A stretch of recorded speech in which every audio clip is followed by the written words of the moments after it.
여러분 안녕하십니까? 글 읽어주는 남자 전기수 박종훈입니다. 지난 시간까지 아름답고 잔잔한 글을 읽어드렸습니다. 북학파의 글이었죠. 박지원 그리고 이덕무의 글들이었습니다. 오늘은 조금 주제를 바꿔보겠습니다. 북학 파틀보다 시기가 조금 뒤가 지난 1877년에 김기수라는 사람이 쓴 글입니다. 글의 제목은 일동기유입니다.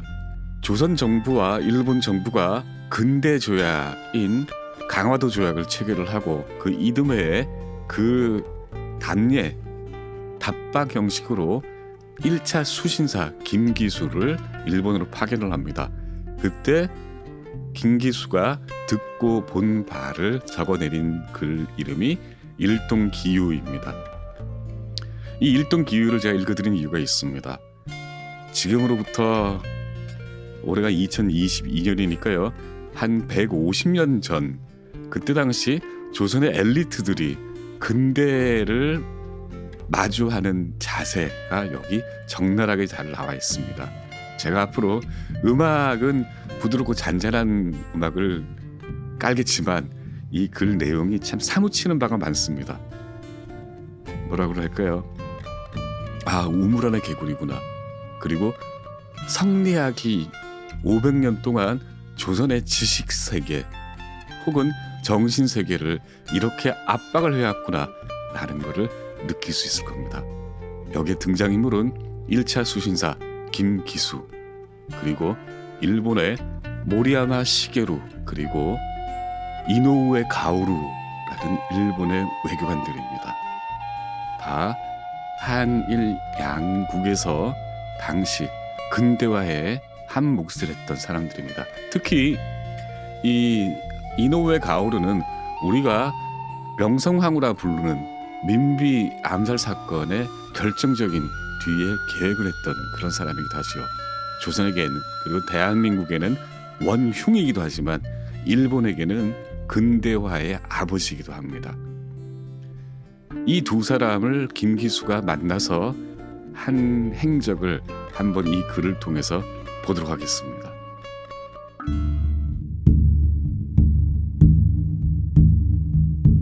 김기수가 말했다. 일찍이 통신사에 기록한 것을 보고 귀국의 제도에 관해서는 대강 알고 있었는데 저고리와 치마는 넓고도 커서 꾸밈이 없고 판자마귀와 띠울테리는 소탈하면서도 아담하고 빈틈이 없으므로 한 번 보고도 귀국의 의복과 궁실의 예전 제도를 금방 알 수 있었습니다. 실로 지금 보고서 마음속으로 사랑하였기에 다른 것은 미처 보지 못했습니다. 그러자 모리야마 시게루가 말했다. 이를 말한 것이 아닙니다. 근자에 제작한 의복과 궁실은 모두가 서양식입니다. 일본인의 심리는 본래 경박해서 다른 사람이 새로 만든 기물만 보면 반드시 이것을 사랑하고 갖고 싶어하는 까닭에 그 좋아하는 그대로 맡겨두어 익히게 했을 뿐입니다.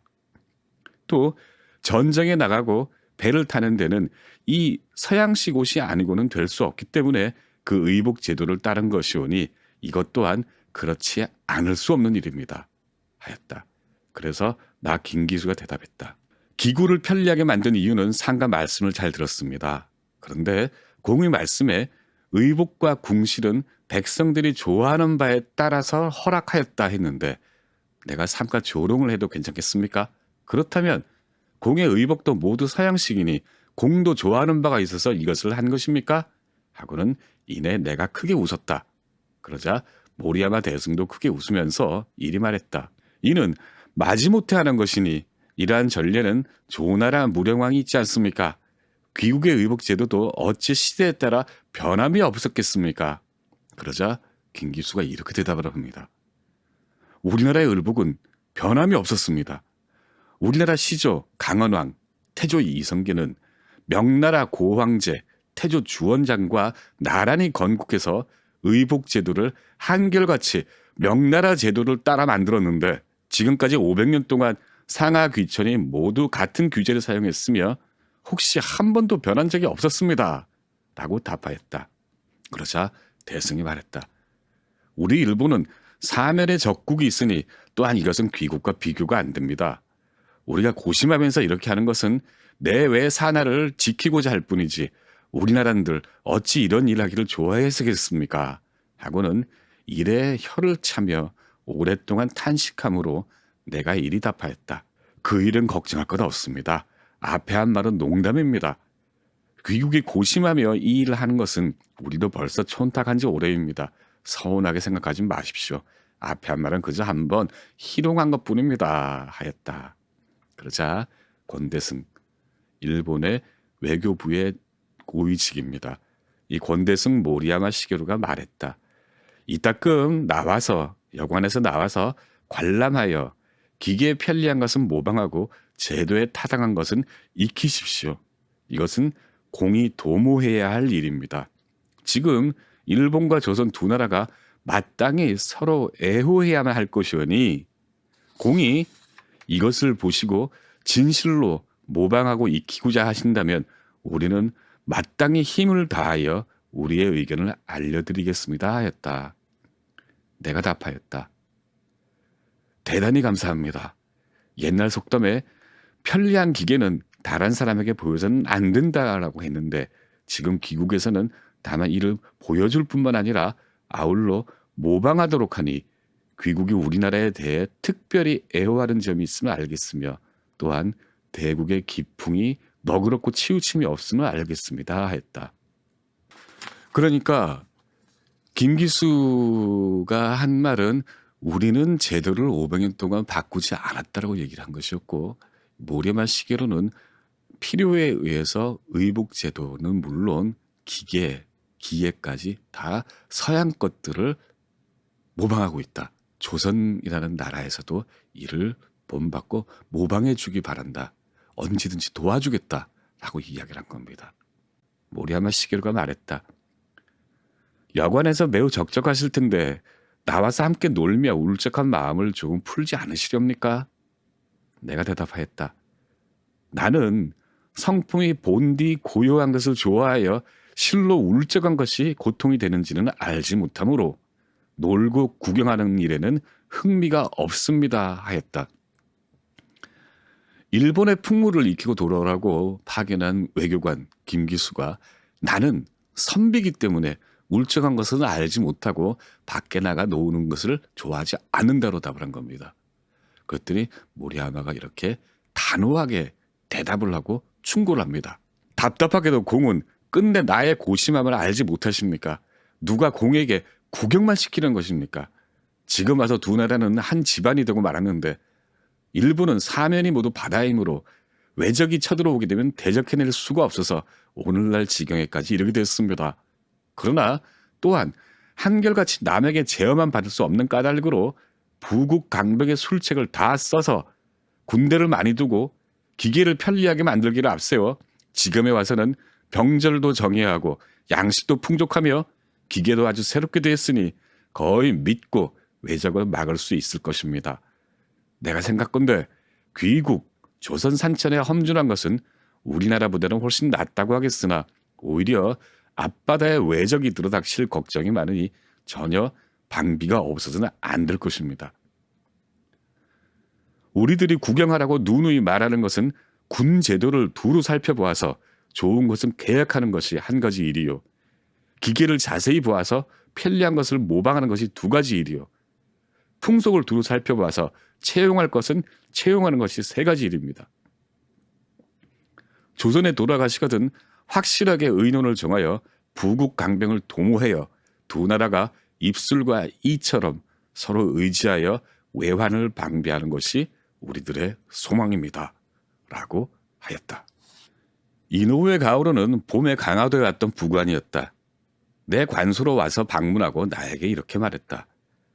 러시아가 동병할 징조가 있다는 것은 내가 강화도에서 이미 말한 적이 있는데 우리 일본 사람이 저 러시아 땅에 갈 때마다 그들이 날마다 병기를 들고 흑룡도의 군량을 많이 저장한 것을 보게 되었습니다. 그것이 장차 무엇을 할 것인지 귀국에서는 마땅히 미리 대비하여 기계를 수선하고 병조를 훈련시켜 방어의 계책을 강구하는 것이 좋을 겁니다. 저들이 혹시 올 때에도 귀국에서는 절대로 대포는 쏘지 마십시오. 그들이 온 뜻이 어떤 것인지도 알지 못하면서 갑자기 먼저 대포를 쏜다면 그는 귀국의 실책입니다. 이게 1853년 일본으로 왔던 미국의 페리 함대에 대해 자기네 정부가 대처했던 자세를 설명해 준 겁니다. 적을 미리 파악하지도 않고 무작정 폭력적으로 대처를 하면 그는 외교적으로 실패한 것이요 나라에 피해를 끼친다. 이런 이야기였습니다. 그랬더니 김기수가 이렇게 답을 합니다. 이는 섬 군사들이 아무 일도 모르고 함부로 행동하는 데 불과한 것이니 어찌 상시 이 같은 일이 있겠습니까? 우리를 이미 이렇게 깨우쳐 주셨으니 대단히 감사합니다. 다만 저 러시아를 막는 방도는 반드시 무기를 예리하게 하고 군복을 편안하게 하는 것입니다. 조나라 무령왕이 그 의복을 변경하고 기술자가 그 제작을 정교하게 하는 것을 처음부터 배울 수 없는 것은 아니지만 우리나라 예전 규칙은 잘 들어보십시오. 우리나라의 예전 규칙은 선왕의 말이 아니면 말하지 않고 선왕의 의복이 아니면 입지 아니하여 이것을 한결같이 전수한 지가 벌써 500년이나 되었습니다. 지금은 비록 죽고 망하는 한이 있더라도 기이하고 과도한 기교를 부려 남과 경쟁하기를 원하지 않으리라는 것은 공 또한 거의 알 것입니다. 라고 답하였다. 정리하자면 이노우에 가오루는 자기네들의 역사적인 경험에 근거해서 이러이러하게 근대화를 시도를 해왔고 지금 러시아가 됐든 뭐가 됐든 외국의 위협에 대해서 슬기롭게 대처하고 있다. 라고 얘기를 한 거죠. 그랬더니 이 김기수가 하는 말이 우리는 그게 틀린 게 아니라는 것을 알고 있지만 우리는 500년 동안 선왕의 말이 아니면은 말하지도 않고 듣지도 않고 선왕의 옷이 아니면은 입지도 않고 있은 지가 500년이나 됐다. 그래서 지금 비록 죽고 망하는 한이 있더라도 기이하고 과도한 기교를 부려 남과 경쟁하기를 원하지 않는다. 그게 조선의 정책이다. 이를 이노우에 가오루 공도 잘 알고 계시지 않느냐라고 점잖게 타박을 한 겁니다. 그랬더니 이노우에 가오루가 이렇게 답을 합니다. 그렇지 않습니다. 우리나라 예전 규칙도 처음에는 이 또한 같았으나 나가사키와 사스마의 전쟁에 패망의 형세를 견딜 수 없어 마지못해 이렇게 근대화를 시도한 것이니 이 일이 어찌 좋아서 하는 것이겠습니까? 형편이 하는 수 없었던 것입니다. 내가 부지런히 이 말로써 귀국에 알린 것은 귀국이 이미 계획을 세워 뒷날에 후회가 없기를 바라서이니 선생은 돌아가거든 반드시 귀국 조정에 거듭 말씀을 드려 이 성의를 저버리지 않는다면 이게 우리의 소망입니다. 라고 했다.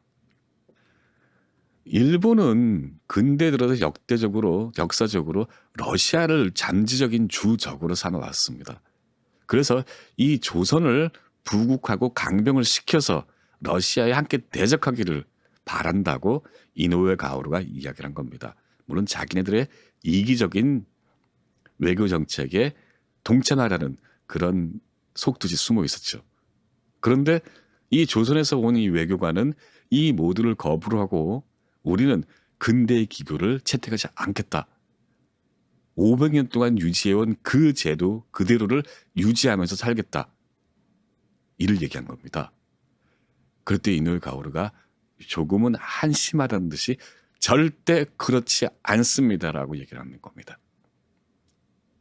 그래서 이 성의를 저버리지 않는다면 이것이 우리 일본의 소망입니다.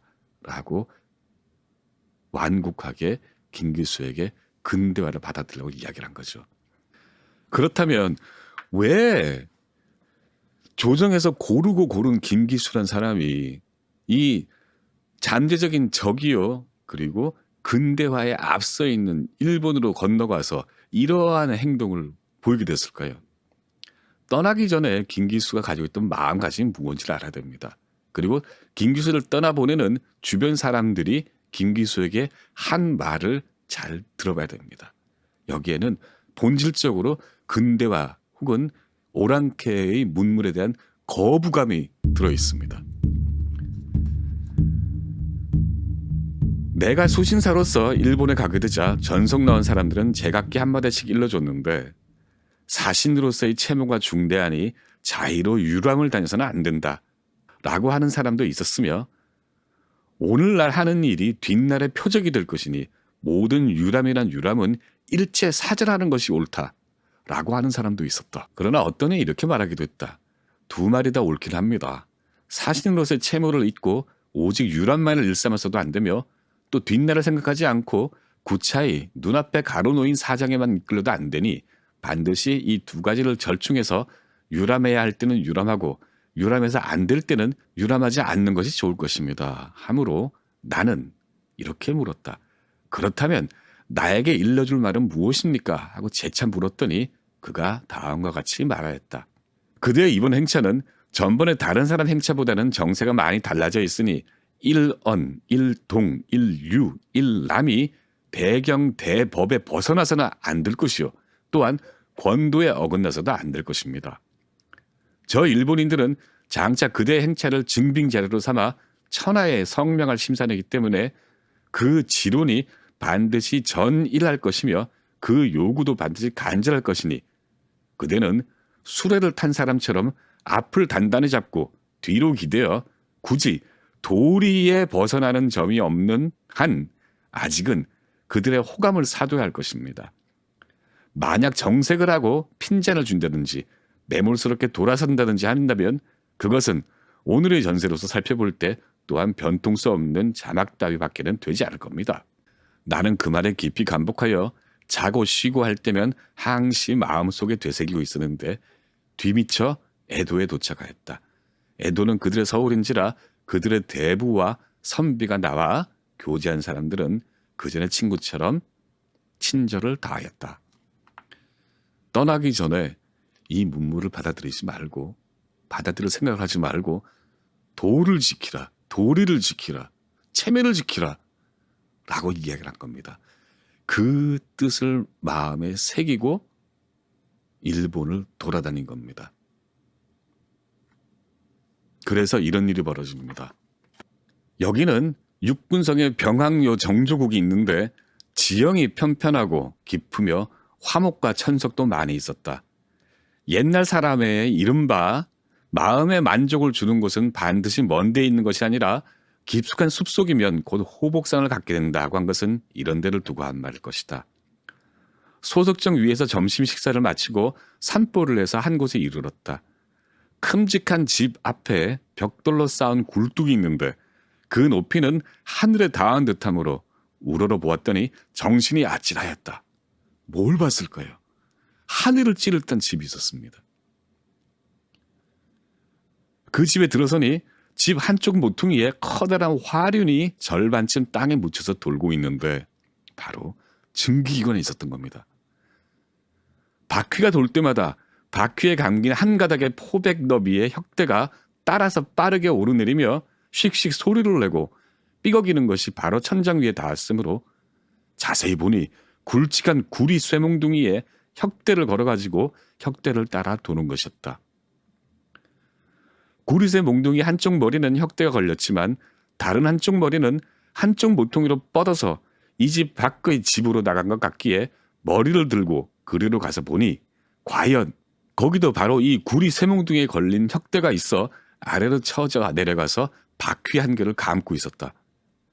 바퀴 곁에 기계가 있었는데 바퀴 한 개가 기계 한 대를 돌리고 그 기계 한 대가 또 다른 바퀴 한 대를 돌렸으며 바퀴에는 문득 감긴 혁대가 있어 또 위로 올라가서 다른 구리쇠 몽둥이에 걸려 있었다. 이렇게 하여 구리쇠 몽둥이마다 혁대를 걸고 혁대마다 바퀴를 감아서 바퀴가 온 집에 가득 찼으며 곁의 집과 곁의 집까지 가득 찼다. 구리쇠 몽둥이가 위에서 번쩍하고 혁대가 올라가고 내려고 하는 것은 집마다 다 그렇거니와 이 여러 집의 아래의 바퀴, 위의 구리쇠 몽둥이, 오르내리는 혁대가 전부 돌지 않는 것이 없게 된 것은 곧 앞서 본 커다란 화륜 한 개의 힘이었다. 바퀴가 돌면 바퀴 곁에 기계가 다 돌게 되는데 기계가 돌 때는 한 대의 기계에 반드시 한 성능의 기구가 있어서 녹여서 달구며 쳐서 뭉치며 톱질해서 쪼개며 칼질해서 오려내며 정질해서 파며 끌질해서 뚫으며 자르고 썰고 쪼고 갈고 깎고 반듯하게 하고 둥근 것은 모내고 긴 것은 짧게 하고 굽은 것은 고치고 큰 것은 가늘게 하고 쭈그러진 것은 펴고 어지러운 것은 풀게 된다. 사람이 한 종목의 물건을 만들려면 한 성능의 기구 밑에서 만들고 싶은 대로 되지 않은 것이 없었다. 증기기관의 위력을 조선 사람으로서 처음 본 겁니다. 이 증기 엔진에다가 이 벨트에 뭘 꽂으니 이런 정처럼 한 기능을 하고 어떤 건 망치처럼 기능을 하고 어떤 거는 면을 짜내고 어떤 것은 갈고 깎고 끌질하고 휜 거를 바르게 하고 되지 않은 것이 없었다라고 감탄을 합니다. 영국의 산업혁명이 바로 이 증기기관이라는 동력, 새로운 동력원을 만들면서 탄생한 역사적인 현상이었습니다. 인류의 근대라는 역사 시대를 문 열게 한 그 동력원이 일본으로 넘어와서 이제 아무것도 알지 못했던 조선의 지식인 눈앞에서 돌아가고 있었습니다. 감탄을 했죠. 그런데 이 김기수 1차 수신사가 이 글 말미에 이렇게 씁니다. 나는 한숨을 쉬면서 탄식하였다. 기교가 이럴 수 있겠는가?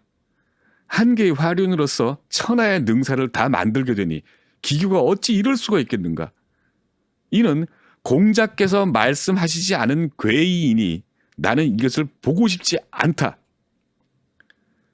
지난번에 나에게 유람할까봐 저지한 사람은 옳았고 나에게 유람하도록 권고한 사람은 옳지 못했는데 나는 그 옳은 말을 따르지 못했으니 그렇다면 나의 유람은 옳지 못한 일이었는가? 기기응교도 또한 말로는 이것으로 이용후생이라고 한다고 하니 이용후생하는 것이라면 이를 배워야 하는데 하물며 이를 보는 것쯤이랴. 그렇다면 나의 유람은 옳은 것이겠는가? 나는 이렇게 생각한다. 즉 저들이 나에게 유람하도록 공고한 것은 정령 도리에 위반되지 않았고 도리에 동시에 나의 유람도 이 편에서 먼저 서두르지 않았을 뿐이다.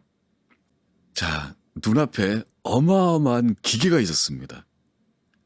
그 기계에 이를 꽂았더니 이게 나오고 저를 꽂았더니 저게 나오고 세상 삼라만상이 그 기계를 통해서 움직이고 있었던 겁니다. 생산이 되고 있었던 거죠. 그랬더니 김기수가 떠나기 전 자기에게 충고를 던졌던 사람들의 말을 떠올립니다. 이는 공자가 말한 적이 없는 괴이한 일들이다. 이를 내가 유람을 했으니 어찌할꼬.